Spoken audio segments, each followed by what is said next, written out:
Olá, para quem está nos ouvindo e boas-vindas a mais uma imersão profunda. Hoje a nossa missão é desmistificar uma daquelas siglas que, tipo, parecem dominar as reuniões de negócio, sabe? Domina um mundo corporativo inteiro praticamente. Exato. A gente está falando do famoso CRM, que significa Customer Relationship Management ou, traduzindo pra gente, gestão de relacionamento com o cliente. Aham. A famosa sigla de 3 letras. Pois é. E o nosso objetivo com a análise de hoje passa bem longe de ser, tipo, apenas um glossário de jargões corporativos. Com certeza. A ideia aqui é mostrar que essa sigla não é só uma desculpa para a área de TI comprar um software caríssimo, sabe? Na verdade, a gente vai descobrir que existe uma alavanca matemática incrivelmente poderosa por trás disso tudo.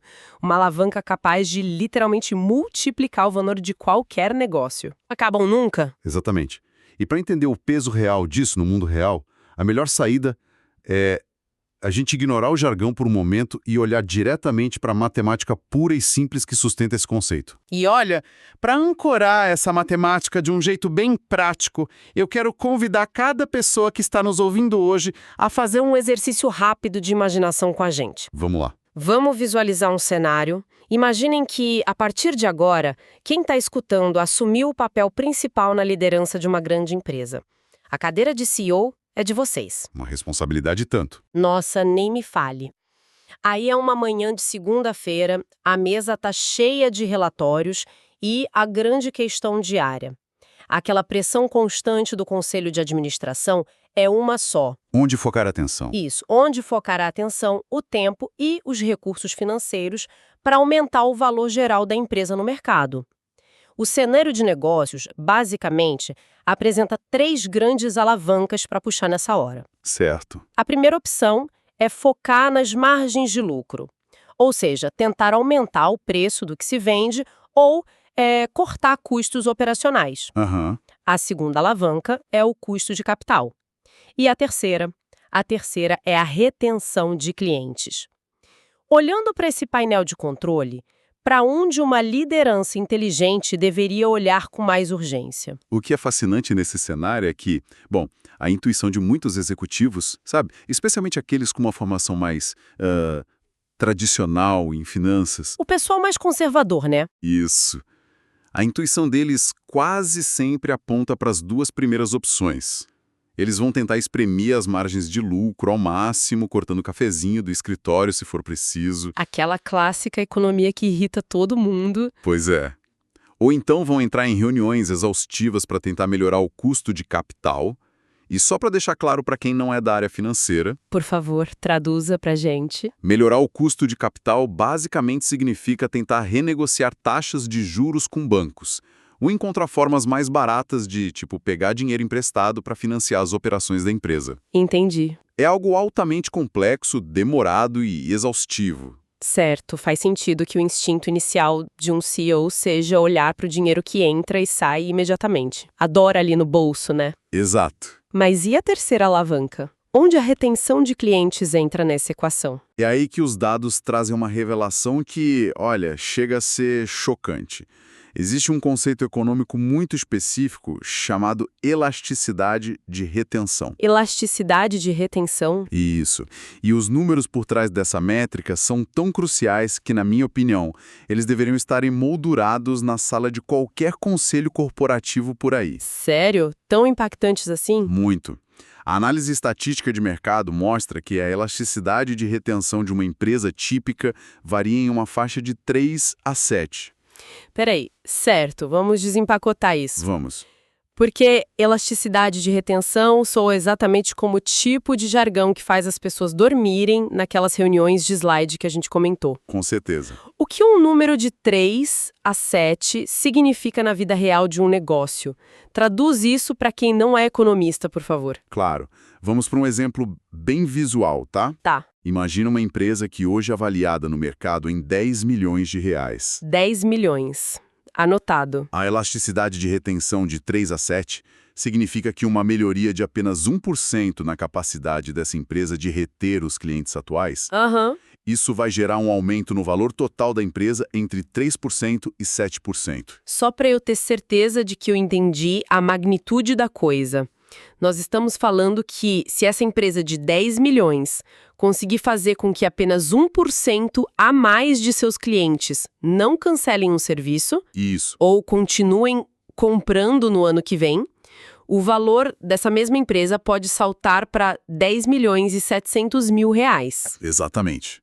São até 700 mil reais gerados de valor percebido puramente por convencer uma fração minúscula de pessoas que já estão na casa, a não irem embora. Uau! É um efeito multiplicador impressionante. É absurdo. A gente não está falando de dobrar a base de clientes. Não é lançar um produto revolucionário que custou milhões em pesquisa. Nem fazer aquelas campanhas de marketing astronômicas no horário nobre da TV. Nada disso. A gente está falando de um ajuste fino.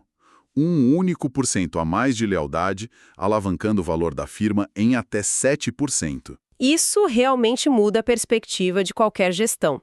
Mas como isso se compara com as outras alavancas daquele nosso cenário? Porque se o nosso CEO imaginário lá do começo decidir focar na margem de lucro em vez da retenção, o que acontece? A diferença é brutal. A elasticidade da margem de lucro é de cerca de 1. Só um? Só 1. Ou seja, se a equipe suar a camisa o ano inteiro para melhorar a margem de lucro em 1%, o valor da empresa melhora em cerca de 1%. É uma relação direta, de 1 para 1. Exato. E o contraste fica ainda mais gritante quando a gente compara com o custo de capital. Aquela briga com os bancos. Isso. Melhorar a retenção de clientes em 1% tem um impacto quase 5 vezes maior no valor da empresa do que conseguir melhorar o custo de capital na mesma proporção. 5 vezes maior? 5 vezes. Então aquele esforço hercúleo, aquelas semanas brigando com bancos por taxas de juros melhores, gera 1/5 do resultado que a empresa teria se simplesmente tratasse um pouco melhor quem já compra com ela. Exatamente o que os dados mostram. Olha, isso levanta uma questão enorme. Se a matemática é tão irrefutável e o retorno é tão superior, por que a sigla CRM carrega uma bagagem tão esquisita? Como assim, esquisita? Porque, sejamos honestos, quando alguém fala em CRM hoje em dia, para muita gente da área de TI, isso é só sinônimo de comprar licenças de softwares complexos rodando na nuvem, né? Verdade. Para o pessoal de vendas, é aquela plataforma chata, pesada, que eles são obrigados a preencher com os dados do cliente só para o gerente não reclamar no fim do mês. O famoso preenchimento de sistema que ninguém gosta. Isso. E para quem é consumidor, CRM parece ser só um nome bonito para aquelas centrais de atendimento, os call centers intermináveis que te deixam na musiquinha, onde o conceito se perdeu no meio do caminho. Olha, se perdeu no exato momento em que as empresas começaram a confundir a ferramenta com o objetivo principal. Confundir a ferramenta com o objetivo. Sim, o coração do CRM não é o software, sabe? Não é aquele painel de controle colorido na tela do computador. Aham. E definitivamente não é o call center terceirizado com a musiquinha de espera. O coração do conceito é construir e nutrir relacionamentos de longo prazo com as pessoas que consomem. Relacionamentos. Exato. A tecnologia, o e-mail marketing, o aplicativo de celular, tudo isso são apenas ferramentas. Ferramentas modernas que a gente usa para atingir um objetivo que é muito, muito antigo. Antigo quanto? Porque a impressão que dá, pelo jeito que o pessoal fala no mercado, é que essa obsessão por reter clientes nasceu ontem. Que foi inventada lá no Vale do Silício. É, inventada por alguma startup super moderna de tecnologia. Longe disso. Muito longe. Se a gente voltar no tempo, veremos que comerciantes, mercadores e donos de pequenos negócios praticam a essência do CRM há séculos. Milênios até. Milênios! Sim. Imagine um comerciante num grande bazar na antiguidade. Tá, visualizando. Ele via centenas de pessoas passando por dia, certo? Mas ele sabia exatamente o nome dos seus melhores clientes. Aqueles que compravam sempre. Isso, ele lembrava que a família de um determinado comprador preferia, sei lá, um tipo específico de tempero. E já deixava separado. Já deixava separado debaixo do balcão. Ele perguntava sobre a saúde dos filhos daquele cliente. Ele construiu uma coisa fundamental: confiança. É uma imagem muito vívida. Me lembra o feirante de bairro, sabe? Aquele que separa as melhores frutas para o freguês de toda semana? Perfeito, é a mesma lógica. Ou a dona da padaria que já começa a passar o café fresquinho quando vê o cliente dobrando a esquina? Eles são os pioneiros absolutos do CRM. O conceito básico de tratar a pessoa bem para que ela volte sempre existiu na história do comércio. Faz todo sentido. A essência de conhecer, lembrar e antecipar as necessidades de quem compra não mudou absolutamente nada. Nada. O que mudou de forma radical foi o como isso é praticado, e principalmente a escala da coisa. Como passamos da caderneta de papel da dona da padaria para algo que hoje é a prioridade máxima das maiores corporações globais? Aí é que tá. E aí que a gente precisa olhar para o cenário macroeconômico global das últimas décadas. O que os dados históricos mostram, né? Isso. Os dados mostram que não foi uma iluminação repentina, tipo um momento de genialidade dos CEOs que transformou o CRM moderno no que ele é. Não foi bondade no coração das empresas. Definitivamente não. Foram 4 grandes gatilhos. 4 forças monumentais que simplesmente não deixaram outra escolha para as empresas a não ser sistematizar essa caderneta do padeiro em uma escala global. Certo, então vamos passar por essas 4 forças. Qual é o primeiro gatilho? A primeira e mais óbvia dessas forças é a evolução da tecnologia. Mas olha, não qualquer tecnologia. Tem alguma específica? Tem. Existe um acrônimo muito útil que os pesquisadores usam para entender essa revolução recente. É a sigla SMAC. S-M-A-C. SMAC. O que isso engloba na prática? O S vem de social media. As mídias sociais que criaram canais diretos de comunicação entre marca e consumidor. E o M? O M é de mobility, a mobilidade. Hoje praticamente todo mundo tem um computador superpotente no bolso o tempo todo, que é o smartphone. Verdade, estamos sempre conectados. O A é de analytics, que é a capacidade assustadora de analisar montanhas de dados em frações de segundo. E sobra o C. E o C é de cloud, a computação em nuvem. A convergência dessas 4 coisas alterou para sempre como as empresas operam internamente. Ok, mas vamos trazer isso para a realidade da rua, para o dia a dia. Vamos. Porque falar de computação em nuvem, análise de dados, é muito bonito no papel. Mas como exatamente uma sigla como o SMAC muda a forma como o dono de uma pequena rede de lojas ou o gerente de um banco local trata quem entra pela porta? O que mudou de fato com essa tecnologia toda? O que mudou de fato foi o preço. O preço? O preço. A verdadeira revolução do SMAC não é apenas o que a tecnologia faz de inovador, mas a queda drástica dos custos para se ter acesso a ela. Ah, entendi. Ficou mais barato. Muito mais barato.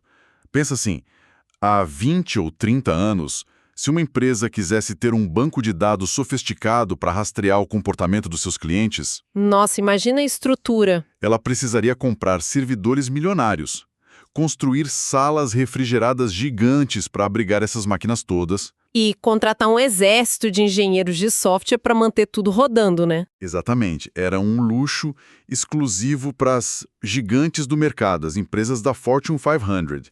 Ninguém mais tinha dinheiro para isso. E hoje em dia a realidade é outra.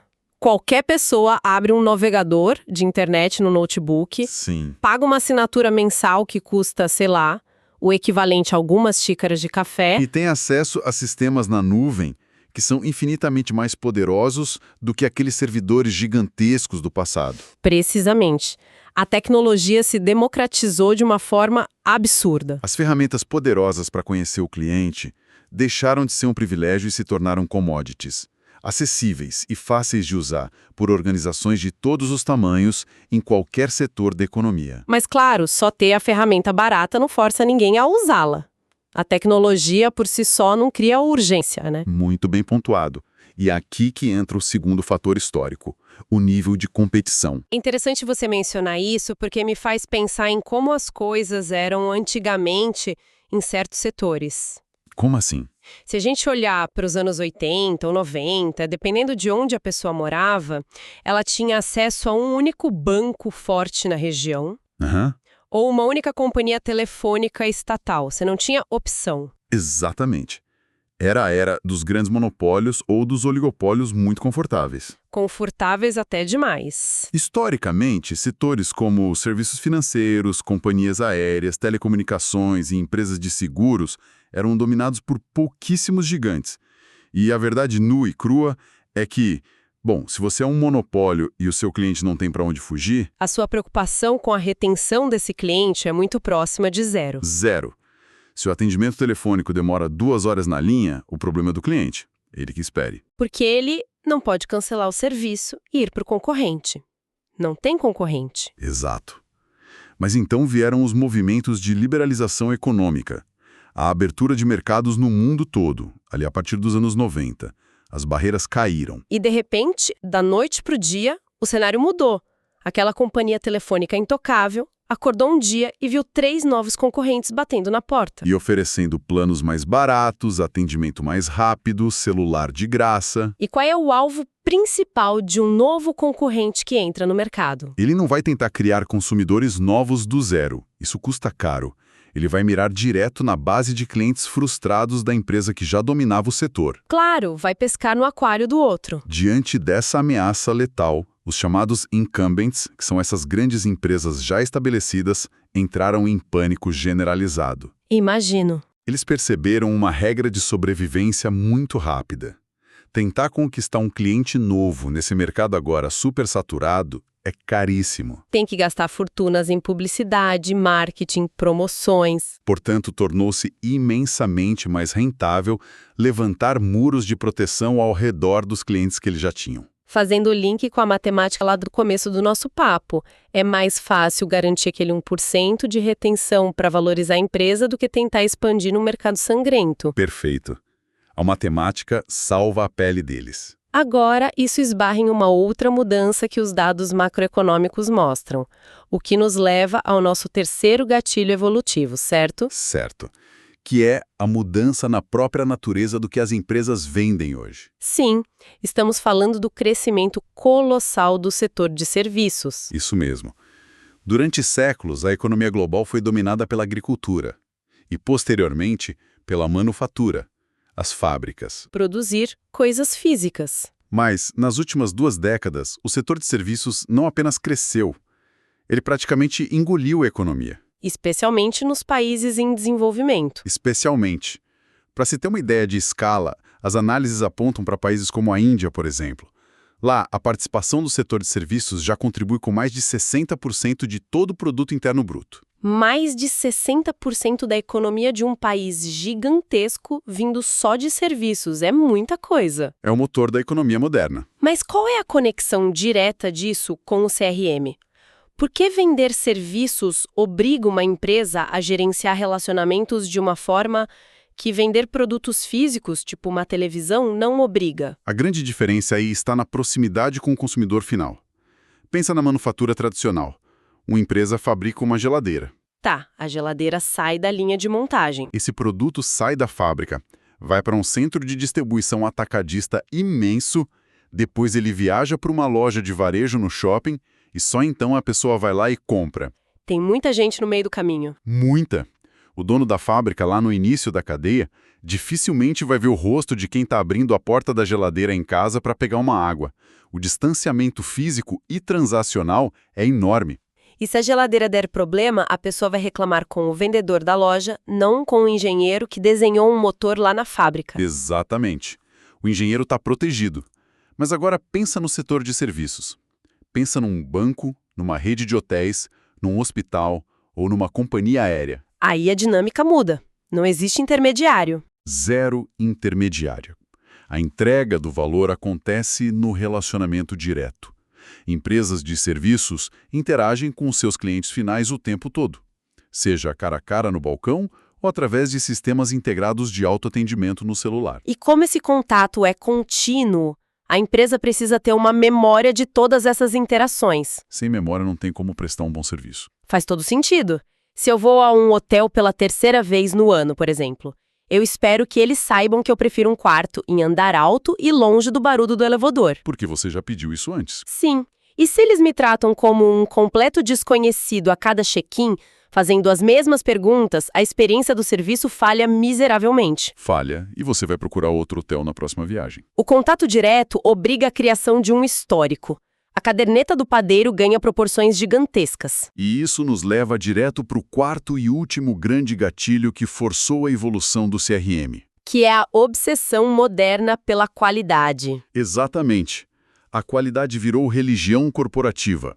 E aqui nós entramos em algumas daquelas metodologias corporativas famosas, tipo o TQM, que é a gestão da qualidade total, e o famosíssimo Seis Sigma. Olha, eu confesso que sempre que eu ouço a expressão Seis Sigma, soa como algum tipo de graduação de artes marciais para executivos de terno. Parece mesmo.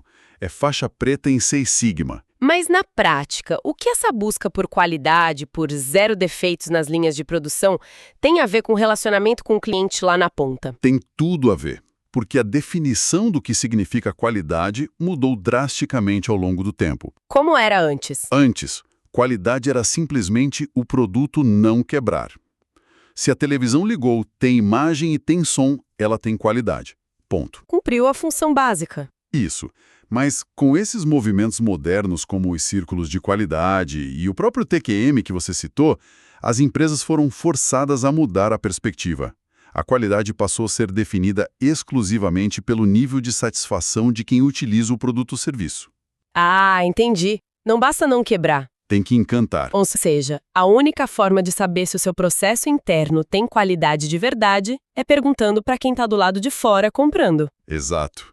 A ênfase passou a ser a melhoria contínua da experiência do usuário.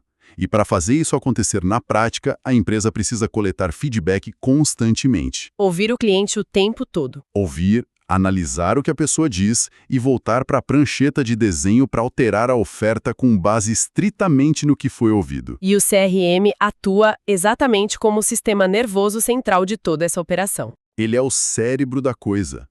É o CRM que coleta a reclamação feita no Twitter ou no Instagram, cruza com a nota baixa que a pessoa deu no aplicativo do celular, avisa a equipe de desenvolvimento e garante que o cliente se sinta ouvido com uma resposta rápida. Olha, se a gente colocar todos esses 4 fatores lado a lado agora... Vamos recapitular. A tecnologia SMAC acessível e barata, o fim dos monopólios e o aumento da concorrência, a explosão da economia de serviços e essa obsessão pela qualidade medida pelo feedback contínuo. Fica muito claro, né? Fica cristalino que gerenciar relacionamentos deixou de ser uma tática simpática de marketing. Deixou de ser a cereja do bolo. Se tornou o próprio oxigênio da corporação moderna. O mercado simplesmente não perdoa mais empresas que sofrem de amnésia em relação aos seus consumidores. De jeito nenhum. A amnésia corporativa hoje é fatal. Para amarrar tudo isso de forma clara para a nossa audiência, a nossa análise de hoje prova que o CRM está longe, muito longe de ser apenas uma ferramenta corporativa entediante de preencher. Não é só sistema. Ele é o resultado inevitável de uma economia que percebeu muitas vezes, através da dor e da concorrência brutal, que as pessoas não são apenas números temporários numa planilha de vendas. Elas são o principal ativo de longo prazo. Tudo volta para aquela revelação matemática inicial da elasticidade de retenção. Investir pesadamente em servidores na nuvem, criar aplicativos hiperintuitivos e programas de pontuação caríssimos. Tudo isso só acontece porque a matemática confirmou a teoria. A matemática validou o esforço. O caminho mais curto e poderoso para multiplicar o valor de um negócio é garantir aquele 1% a mais de clientes que decidem não ir embora. É o atalho financeiro de 3 a 7%, agindo nos bastidores de toda a economia global que a gente vê hoje. É o poder da retenção movendo montanhas corporativas, literalmente. E trazendo isso para o nosso dia a dia, entender esses mecanismos profundos nos dá uma lente totalmente nova sobre a forma como o mundo ao nosso redor funciona, né? Muda completamente como a gente vê as coisas. Por que será que a companhia aérea tem um programa de milhas tão complexo? Cheio de cartões de crédito atrelados, acesso a salas VIP e aqueles níveis de status como ouro, platina e diamante. Porque o banco pede insistentemente que seja dada uma nota de 0 a 10 com estrelinhas logo depois de fazer uma simples transferência pelo aplicativo de celular. Nada disso é acidente. E muito menos é apenas cortesia ou simpatia corporativa. É uma combinação altamente sofisticada de ciência de dados com puro instinto de sobrevivência no mercado. É o instinto de não perder espaço. Eles estão calculando constantemente a própria elasticidade de retenção. Aterrorizados com a ideia de que o novo banco digital roxinho ou a nova companhia aérea de baixo custo roubem o cliente deles. Exatamente. E pensar sobre toda essa estrutura bilionária, projetada milimetricamente para nos reter, levanta uma questão final que eu considero bastante intrigante para a gente pensar. Qual questão? Nós vimos hoje que a origem de tudo isso está lá no comerciante do bazar antigo, no feirante que lembrava o seu nome, que conhecia essa família, que construiu um relacionamento genuíno, sabe?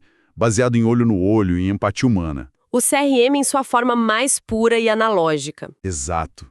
Mas hoje, nós substituímos aquele sorriso genuíno do comerciante por ferramentas da era SMAC.